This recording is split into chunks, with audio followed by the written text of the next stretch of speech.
everyone. Welcome to another new webinar about our Master of Science in Finance. And today we have a lot of company here because we not just have our program director and also have our alumni, Marianna, Petroula, and Matteo, Artusio. Hello, everyone. Hello. Hello. How are you doing? Hi, Hello. so you can see here today we have the program director, Mr. Petroula Marianna, work as financial analyst and trader in single family office, and Mr. Matteo Artusio, who works as a private equity to the 𝗬𝗿𝗃 capital.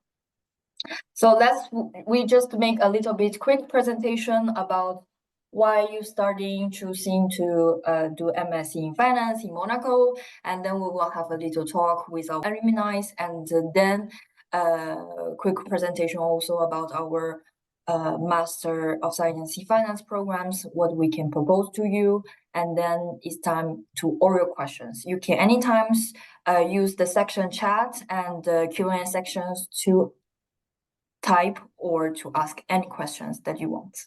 So let's dive into the section. 𝗀𝗃𝗃𝗃, the floor is yours. Thank you very much. So, of course, today I'm very, very pleased that we are here welcoming two of our alumni, and we'll see what they say about that. Because I often say, when you're considering doing a master's in finance, the first thing you should be very clear is why a master's in finance may be necessary for you.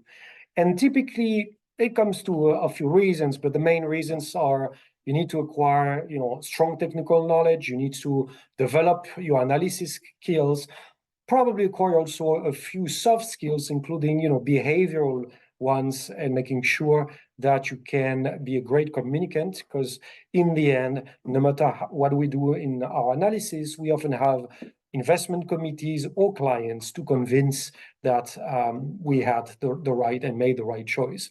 And of course, when you also choose a master's in finance, it allows you to get a rather large perspective on what the industry is about, the various profiles, the various jobs that you could be pursuing. And therefore, by being exposed to this variety of possibilities, it allows you to fine-tune your own strategy to your own career path. So this is that combination that ultimately should motivate you in even considering a master's in finance, right? So we are going to see today with our two guests a bit what led them to probably do a master's, and then afterwards what that master in finance allowed them to do and what perspective they're able to provide thanks to those years of experience. Let's see, next slide. All right, this was just a few extra elements. I think we'll come back to that, but of course, careers is a #1 reason for choosing a master's in finance. So as you can see, for example, we have placement rates, and you have a variety of statistics of where the work. 37% of our alumni typically start working directly in Monaco, which also means that 62% of them go worldwide. And well, just a few statistics, salary-wise, the type of companies they're working for, and then you have a few top employers here. I'm looking into, well, in fact, 𝗀𝗃𝗃𝗃 capital is right there. And of course, for Marianna, we won't say anything because, working for a family office means secrecy is mandatory, right? Okay, let's see to our next step. Okay, so we continue to the explicit finance talk with our precious guest, Marianna Matteo. So would you like to talk about where you working now and what company, what position that you do for the moment? So maybe I'll start with Marianna.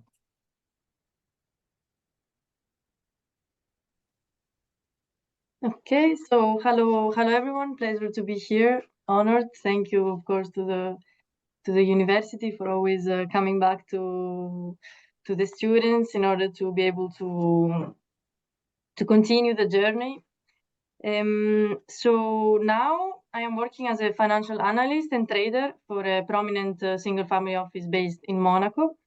I'm responsible for cross-asset trading, actually, with a special focus on Forex and bond trading, which is actually my passion.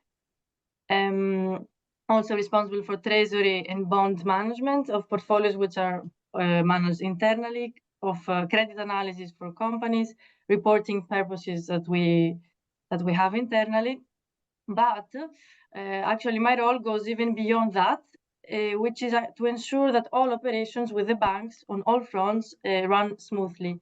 That is to say, from trading ideas to trading itself, to actually settlement, and even finally compliance, which is increasing more and more these days, and especially in Monaco. So we have to keep up on the operational front and monitor very closely the legal framework in Monaco. So that's an overview of the job. And we will go inside. Thank you, Matteo. Yeah, Matteo. Hello, everyone. Thanks for inviting me. It's nice always to keep contact with the university. And so where I work now, I work in 𝗺𝗵𝗃. We are an alternative asset management company. We have different offices in Monaco, London, Miami, and Barcelona. Now we just opened a small one in Madrid. And we have multiple strategies. We have a real estate strategy. We have convertible bond, special situation, and private equity. I'm a part of the private equity team. We have a private equity secondary strategy. So we invest in a secondary private equity. And what I do in the team, basically, I take care of the analysis of different funds and companies that we acquire. I look at some also operational part, like dealing with banks or preparing report for the management. And yeah, is more or less what I'm doing at the moment. Well, maybe we'll continue with you, Matteo. Could you tell us a bit what has led you to arrive in this position? What was your previous experience before that, and maybe also how maybe your choice within the master itself and the choice of specialization has allowed you to get there? Okay, so basically, before doing the master at IUM, I studied already in university in Italy. I did my bachelor and my master in Italy. After, I worked for 1 year in Deloitte & Touche for the audit team. And just after, I decided to specialize, to focus more in private equity, because that's what I wanted to do. That's why I chose the master at IUM. I did the private equity branch, of course. And after, through the IUM, I got the opportunity to start an internship in Tyrus. And then after the internship turned into a full-time job. So if I jumpstart to the fourth question, we can say that, well, how long did it take to find a job after graduation? We can stay nothing, because right? Actually, the job found me. All right. How about you, Marianna? You had a different path, right? Yes, slightly different. So prior to my current job, working at the single family office, I actually started my career right after the master in finance with an internship in a local wealth management company based in Monaco and Switzerland. It was actually a team that left a prominent bank in Monaco and decided to do their own family office boutique multi-asset manager.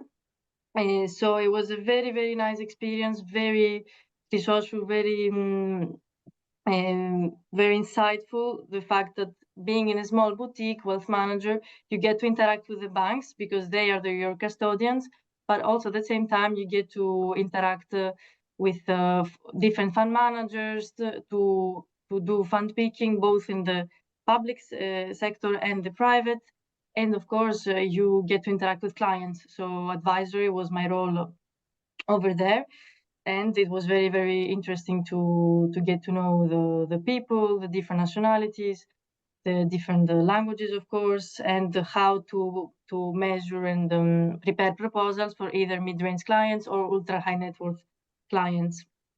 And so it was very, very, very insightful.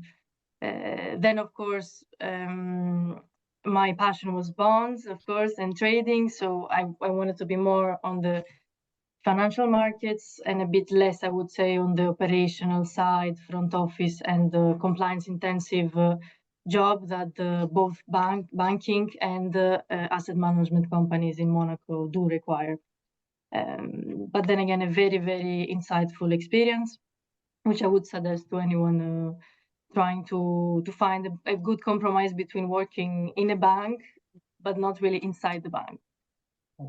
And for example, your choices of doing a master's in finance and your specialization, how did that play into that overall objective that you had, which was to become more focused on bond trading? So the thing that I loved most about the masters is that they give you a cross-asset approach, not only in bond valuation that we did together, or accounting that we did here as well, or even private equity and hedge funds that we were both with the same track with Matteo. It gives you an overview to all the asset classes, all the things that you will need to be able to have a more managerial role in the future. So what I did and I loved actually was to take the master in finance, of course, to choose a track, but also try to learn more about the other tracks, of course. What I mean by that, if you're not limited to hedge funds, you should also look at all about the wealth management, the private banking. So it's very important. So you picked a few electives from the other tracks. Is that what you're saying? I think it's very important to have an overview, to have a focus, a niche that you become an expert, but still don't look at the big picture. The big picture is all asset classes, of course, are related. What happens in equities are very much related to bonds and forex. So you need to see the three. You need to look at them constantly. Private equity, of course, is another sector. But still, private equity, let's say, has a lag to public, but at the end of the day, higher rates, as we saw, also touch the private equity valuations. So everything goes together. So it's very important to keep this open spirit in mind and think a bit out of the box, let's say. Okay, very good. Because of course 𝗲𝗿 has a career department, and they of course their main mission is to help students to get to that career path that you guys are targeting. What was your experience? How much in the end maybe the university itself contributed to you being able to then go and follow that path later on? Either Marianna or Matteo. Yeah. Matteo, I go. Yeah. Okay. So in my case specifically, I remember exactly because 𝗬𝗏 Capital was looking for interns because they needed to have the resources in the private equity team. So they asked to Mr. Moscato some CV from the master students.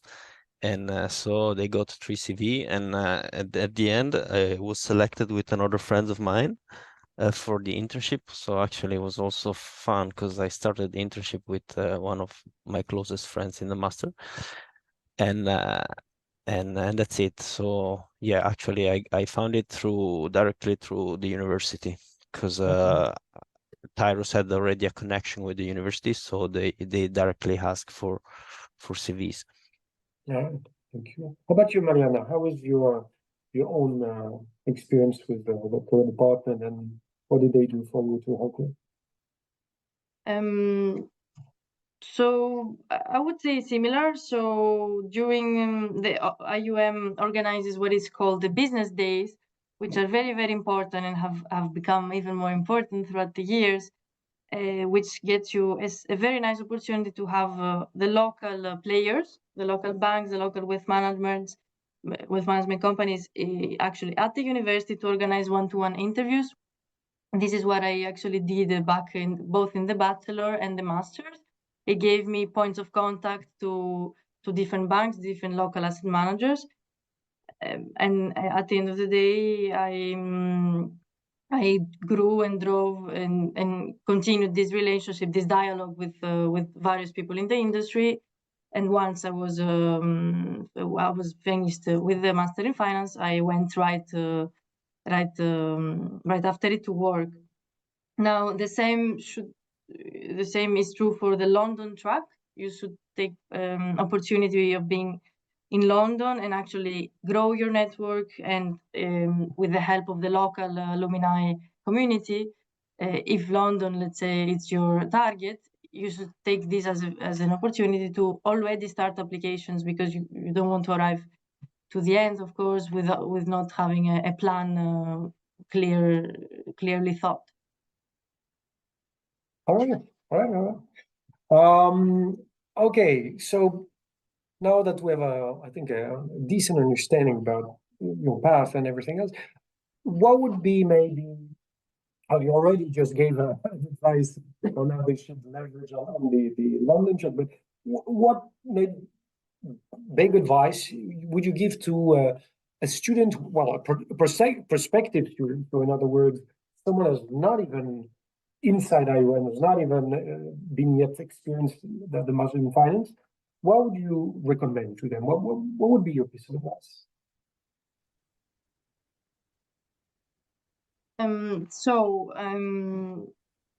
Very, very generic, very, very important. I would say to them, be curious, be eager to learn, be prepared actually to get out of your comfort zone.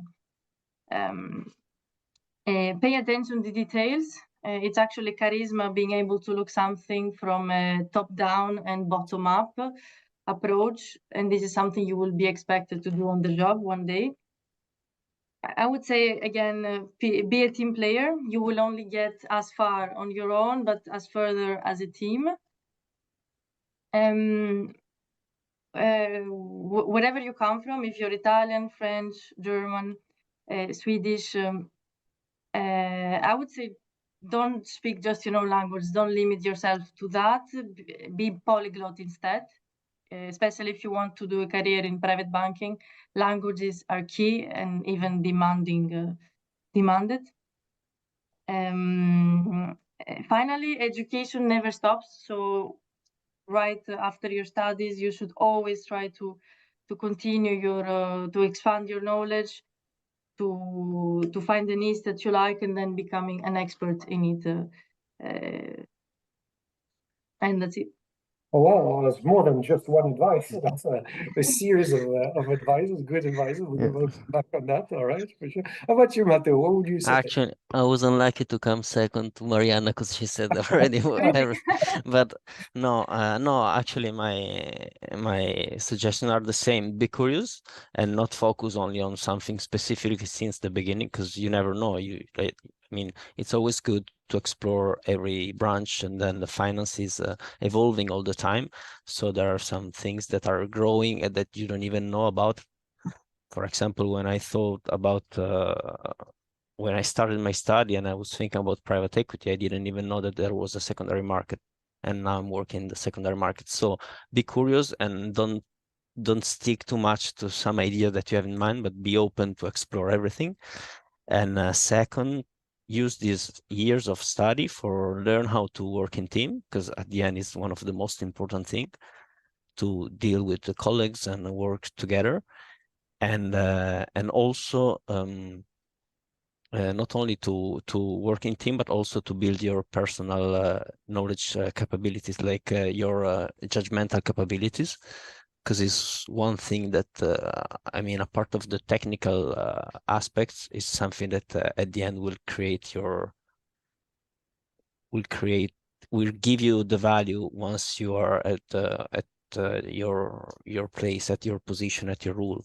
So it's not only technical things, but also, you know, the perspective you give to your technical capabilities. Lots of advice tonight. I'm pretty happy about. And how about you, Gregory? Do you have some advice also for our prospective students? Sure. I'm glad to hear, of course, what has been said already, because curiosity is such an important skill. Typically, what the current advice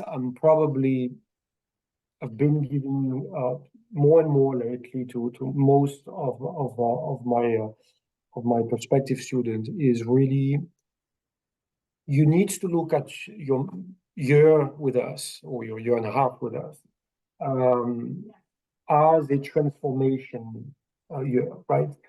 Typically, you have this bachelor background with a certain mentality, a certain maturity, and you really need to use that year to, as I would say, abandon your student scheme and start to project yourself as the professional you would like to become, which changes a lot of things.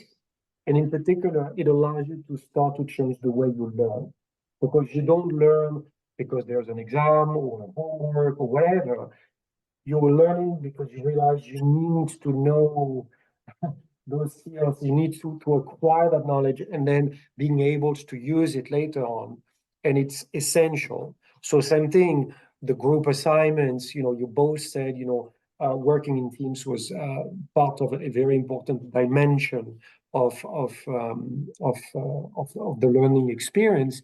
And this is exactly that. It's not easy. I mean, learning and trying to deliver a demanding project when you are 4 students coming from 4 different countries, having different perspectives, different expectations, etc., is not easy. But this is really a fantastic time to test yourself, also learn to be open-minded to different ways to look at a problem, think about the problem, solve that problem. And this later on makes a big difference once you join the work environment, because you will be in teams, you will never work alone. You will work with people. So being able to be performant and with those people is essential. And of course, yeah, the learning, definitely, I mean, studying your master's in finance is not the end of your learning. If anything, I would say it's probably just the beginning. You have so much more to learn once you get into your job.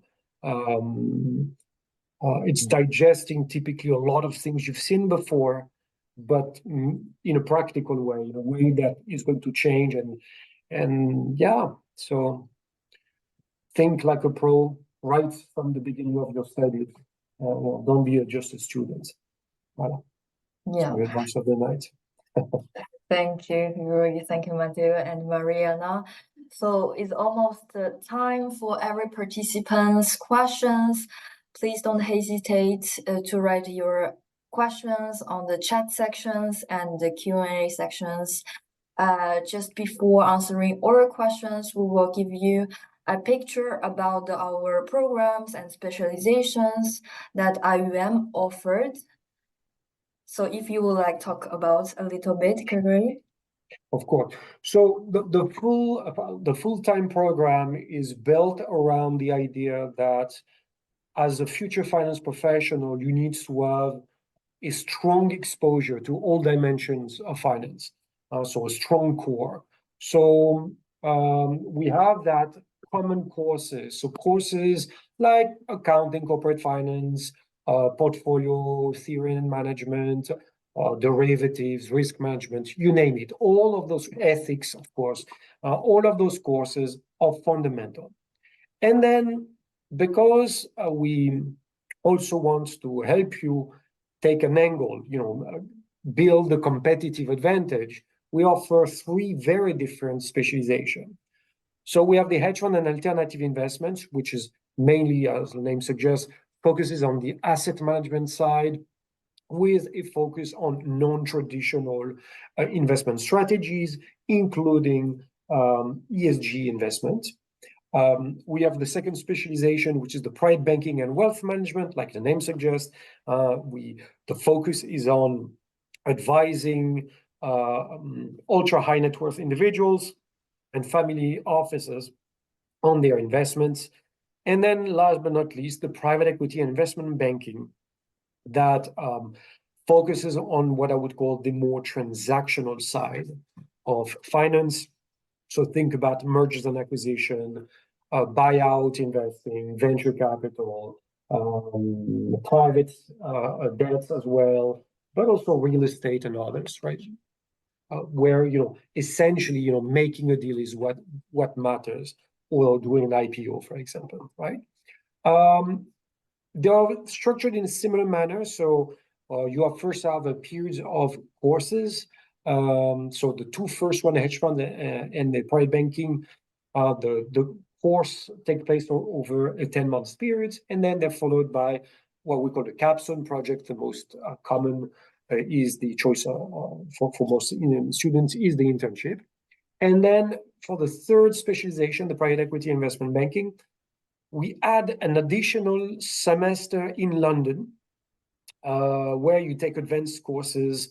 I'm not going to list all the courses, but think about courses like advanced investment banking, private debts, corporate restructuring. We have a course on also advisory and so anyways, so slightly different structure, following, of course, that semester in London. Then, of course, students then gets to do their capstone, typically the internship again. Yes, thank you, Gregory, for this presentation. And yes, so almost the time that to answering all your questions here. And just let you know, my contacts is here. If just in case you want to later on ask me later about your questions, you can still contact us by email, by telephone, and also join us to our networking. We have Facebook, Twitter, Instagram, and also YouTube channels. So let's dive to the first question that I have is easily to find a work in Monaco in the finance sector? Well, okay, I'll let maybe any of you guys. What do you think, Marianna or Matteo? Is it easy?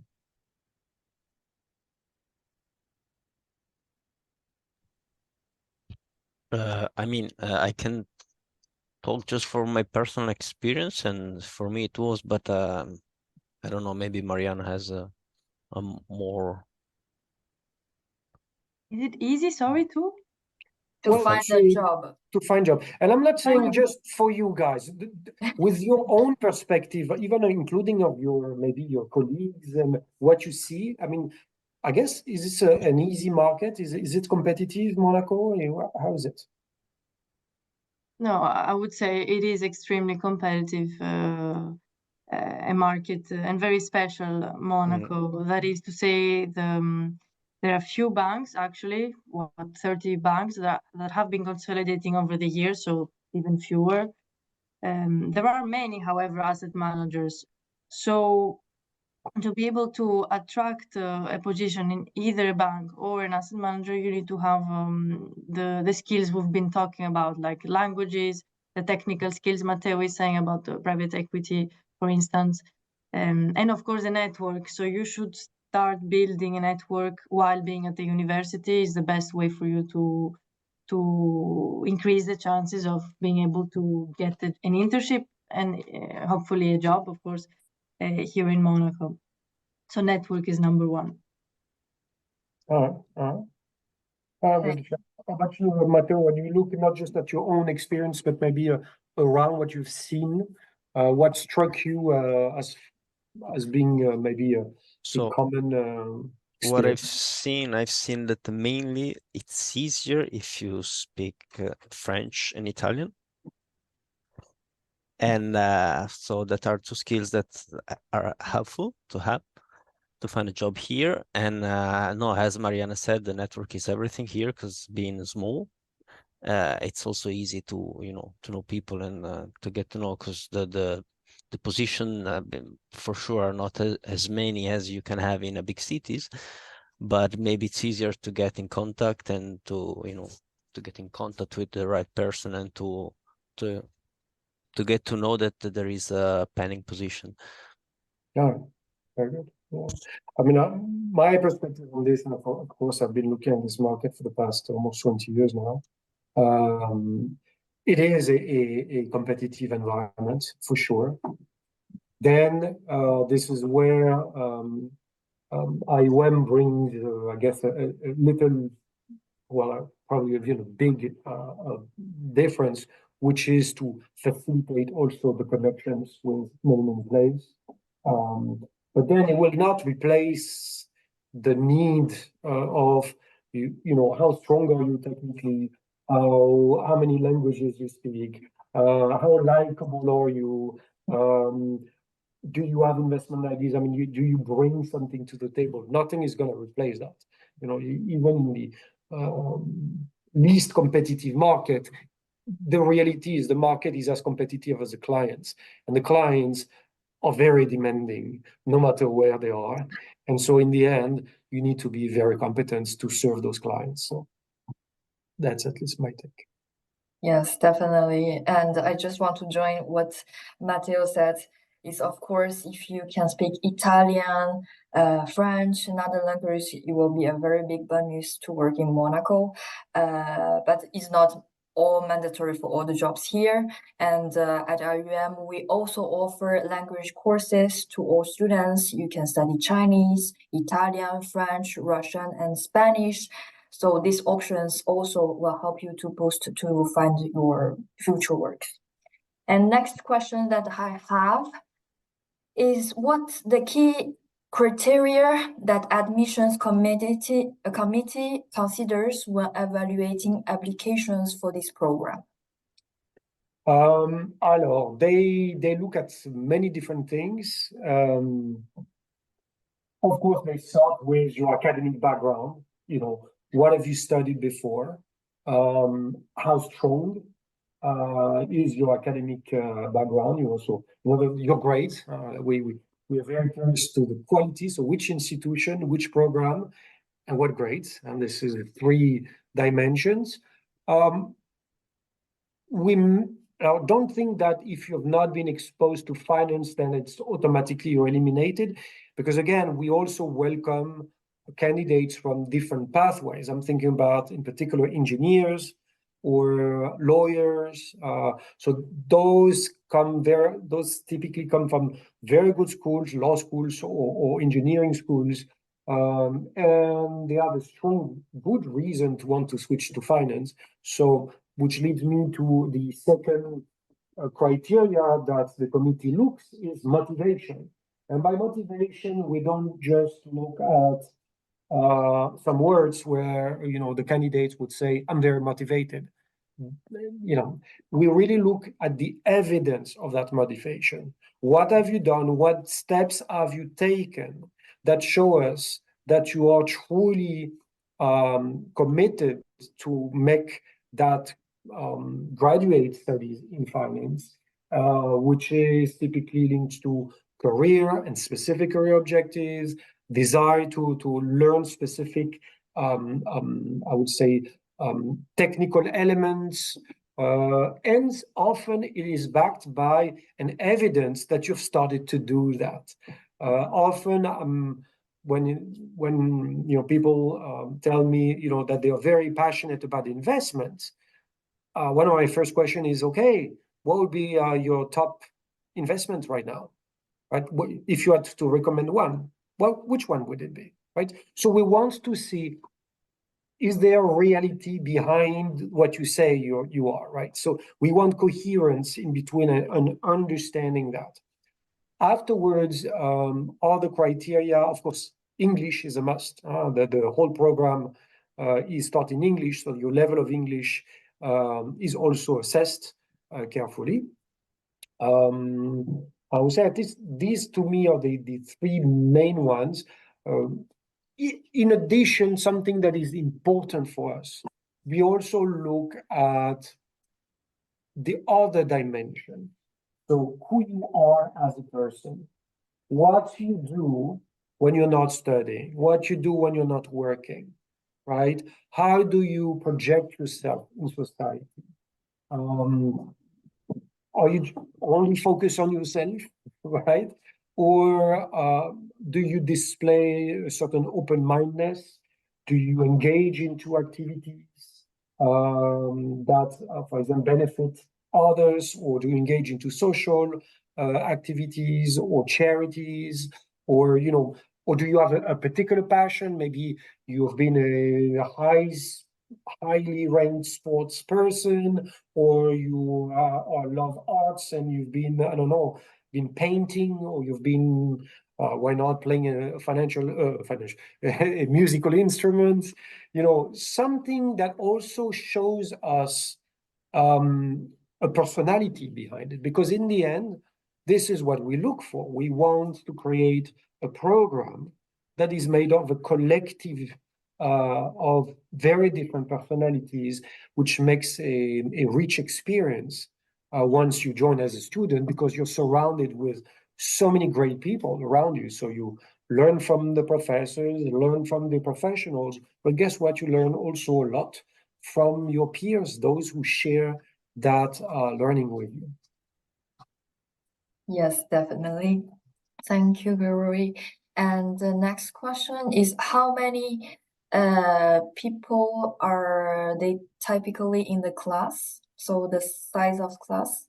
Alors, class size vary quite a lot depending on if you're in I would say the common courses, or if you are in specialization courses. Common courses, you could be typically between 30 and as many as potentially like 45 in a common core. It depends. In your specialization courses, it tends to be more like 15, 20 max. And then you could be even in some smaller specialization have more like, you know, around 12 to 15 students in some specializations. So this is also very different type of experience, of course, because the smaller the groups are, the better interactions with professor you can have, and also the professors know you much better because they know you individually and they follow you individually and they can provide support individually. And this is what we more, not just in the Master's in Finance, but I would say this is a key objective of IOM, is to have, in general, what I would call reasonable class size, even for common course. I mean, we try to ideally to have around 30 students in a common core. So we may have to have 2 of them, but you know, at least each group is about 30 students inside. That's much better. Thank you, Gregory. And next question is very interesting. I did my bachelor in neuroscience.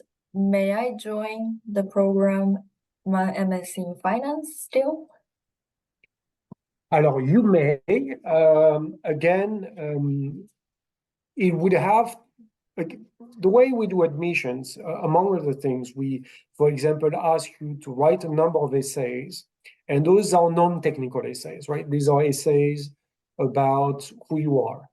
So we ask you to talk about yourself, your background, not just your technical background, but again, like I said, as a person. So per se, neuroscience is not something that would strike me as an impossibility. However, that also means you need to have good reasons why you want to do a master. I mean, you need to understand and why, and maybe have a perspective of what you're targeting in. You probably, if you've not had enough exposure to finance, you most likely will have to do a prep course before.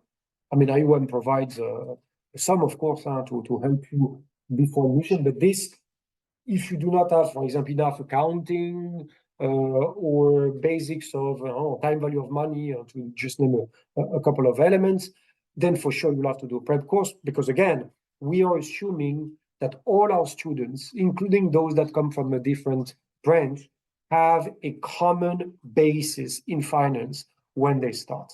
But we help you with that, of course. Thank you. And I'm not sure, Matteo and Marianna, what kind of bachelor degree you did? Always focused in the business administration, or you did something differently?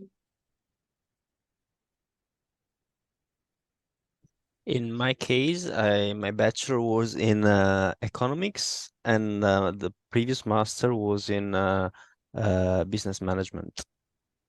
But Okay. I Yes. remember one of my favorite classmates who didn't do economics. He did the bachelor in psychology. Yeah. So I have So, diverse and he's still backgrounds. working in finance. So Yes, it's true. you never know. How about you, Marianna? I know your background, but what have you done? And did you have some friends around you who did a different came from a different background? Well, no, me actually, I joined the IUM as a bachelor student, so I went for the full IUM experience, which I loved. So I was doing the Bachelor of Science, Bachelor of Business Administration in Sciences here at IUM, with a special focus on finance. So right from the beginning, I knew I wanted to go into finance. But around the periphery, I have some friends actually who did the master in finance in order to change as a change of industry. So they were previously, let's say, in cosmetics, actually, in his case, and then he did the master in finance in conjunction with the CFA program. So that was a very important step to finance.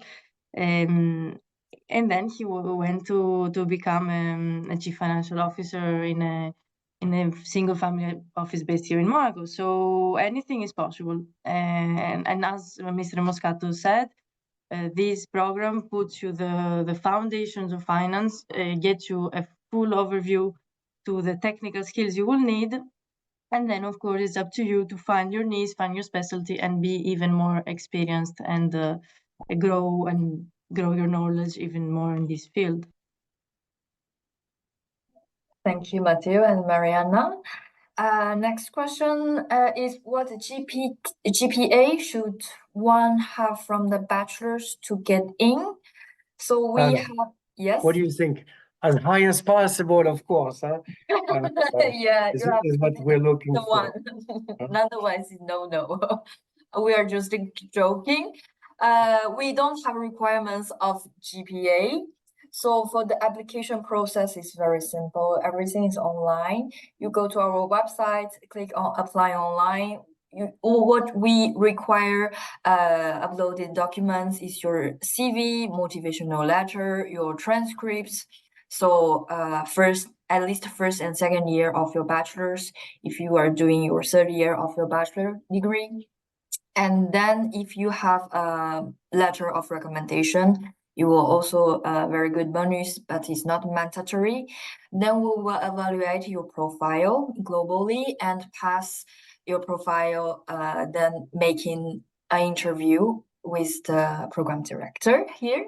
Then your profile passed to the jury. Then in 2-3 weeks, you will get the result of admission. What do you think, Gregory? What is the acceptance rate? The GPA, we have the reason we offer a bit of flexibility here is for the following reason. First, our students come from everywhere in the world.